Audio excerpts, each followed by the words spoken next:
পশ্চিমবঙ্গের কলকাতা থেকে যোগ দিচ্ছেন আমাদের কলকাতা প্রতিনিধি দেবপ্রসাদ অধিকারী। দেবপ্রসাদ, কলকাতা পুলিশের একটি তদন্ত দল আজকে ঢাকায় আসার কথা রয়েছে, সে বিষয়ে সবশেষ কি তথ্য আছে আপনার কাছে?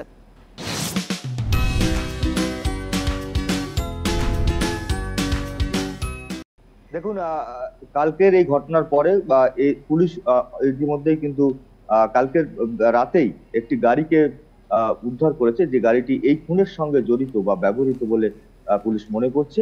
এবং সেই গাড়িটিকে উদ্ধার করার পরে গাড়িটির যে চালক ছিলেন দুজন, তাদেরকে রাতেই তাদের জিজ্ঞাসাবাদ করেছে এবং তারপরে তাদেরকে, যদিও বা পুলিশ সূত্রে আমরা জানতে পারছি, ছেড়ে দেওয়া হয়েছে।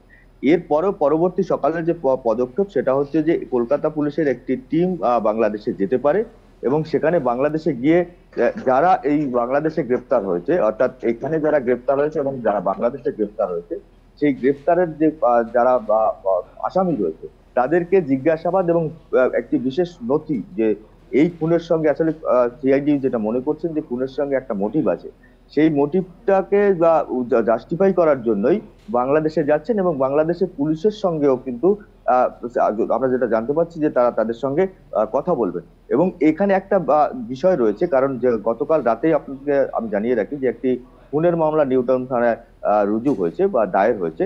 এবং সেই খুনের মামলার পরিপ্রেক্ষিতে যেহেতু ইনভেস্টিগেশন করছে কলকাতা পুলিশ এবং সিআইডি, সেই কারণে কলকাতা পুলিশ মনে করছে যে বাংলাদেশের সঙ্গে, যেহেতু বাংলাদেশের বেশিরভাগ সময়টাই যে যারা অপরাধী, যারা এই ঘটনার সঙ্গে যুক্ত, তারা বাংলাদেশি, যার কারণে বাংলাদেশের সঙ্গে একটা পুলিশের সঙ্গে এবং যারা অপরাধী, যারা গ্রেপ্তার হয়েছে, তাদেরকে জিজ্ঞাসাবাদ করার যদি সুযোগ থাকে, সেক্ষেত্রে মনে করছে পুলিশ যে কলকাতা পুলিশ, যে তাহলে ওই তথ্যগুলো তাদের কাছে আরো সহজ হবে। কারণ হচ্ছে এখনো পর্যন্ত আমরা যেটা জানি যে আনারুল সাহেবের যে মৃতদেহ, আনাস সাহেবের যে মৃতদেহ, সেটা এখনো পর্যন্ত পুলিশ উদ্ধার করতে পারেনি। গতকাল রাত পর্যন্ত যে আমাদের ডেভেলপমেন্ট ছিল, সেই ডেভেলপমেন্ট হচ্ছে যে কিছু প্যাকেট উদ্ধার হয়েছে এবং আমরা যেটা জানতে পারছি যে সেই প্যাকেটে করেই পুলিশ মনে করছে যে তার মৃতদেহ কোথাও সরিয়ে রাখা আছে।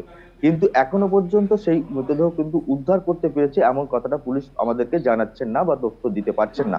দ্বিতীয়ত যেটা কথা হচ্ছে যে এই সিসিটিভির ফুটেজ, কারণ যে আবাসনে ছিল সেই আবাসনে কিন্তু সিসিটিভি লাগানো ছিল এবং সেই সিসিটিভি ফুটেজ খতিয়ে দেখেছেন। এবং সেই সিসিটিভি ফুটেজের যে তথ্য, সেই তথ্যর সঙ্গে বাংলাদেশ পুলিশের যে তথ্য, তার সঙ্গে একটা তালমিল করতে চাইছেন কলকাতা পুলিশ। এর জন্যই হয়তো কলকাতা পুলিশ আজকের বাংলাদেশে যাচ্ছেন একটা টিম, এবং তারা তাদের সঙ্গে বৈঠক করবেন এবং যারা গ্রেপ্তার হয়েছে তাদের সঙ্গে তাদেরকেও জিজ্ঞাসাবাদ করবেন, এমনটাই আমরা সূত্র মতে, পুলিশ সূত্র মারফত জানতে পারছি। তবে এখানে একটি বিষয়, 302 এর মামলা রুজু হয়েছে এবং এখানে আরেকটি বিষয় হচ্ছে যে এই আবাসনে যখন ছিলেন, কারণ আবাসনের যারা নিরাপত্তা রক্ষী দুজন, তাদেরকেও কিন্তু সিআইডি এবং পুলিশ জিজ্ঞাসাবাদ করেছে। কারণ এই আবাসনে তিনি কখন, 13 তারিখ আমরা জি। যখন জানতে পারছি যে 13 তারিখে ওই আবাসনে তাকে নিয়ে আসা হয়েছিল এবং সেই 13 তারিখে আসার পরে 13 তারিখেই ওই আবাসনে শ্বাসরোধ করে তাকে খুন করা হয়। এবং তারপরে তার দেহ ছিন্ন বিচ্ছিন্ন করে অন্য কোথাও প্যাকেট বন্দি করে ফেলে দেওয়া হয় বা কিছু করা হয়। যারা ফেলে দিয়েছিলেন তাদেরকে এখনো পর্যন্ত পুলিশ তাদেরকে ট্রেস করতে পারেনি। জি, তাদেরকে দেবপ্রসাদ, ট্রেস আপনি করার এই পরে বিষয়ে তথ্য সংগ্রহ করতে থাকুন, পরবর্তীতে আমরা আবারও যোগাযোগ করব। সাংসদ আনারের মৃত্যুর তদন্ত কার্যক্রম নিয়ে সবশেষ তথ্য জানাচ্ছিলেন কলকাতা থেকে আমাদের সহকর্মী দেবপ্রসাদ অধিকারী।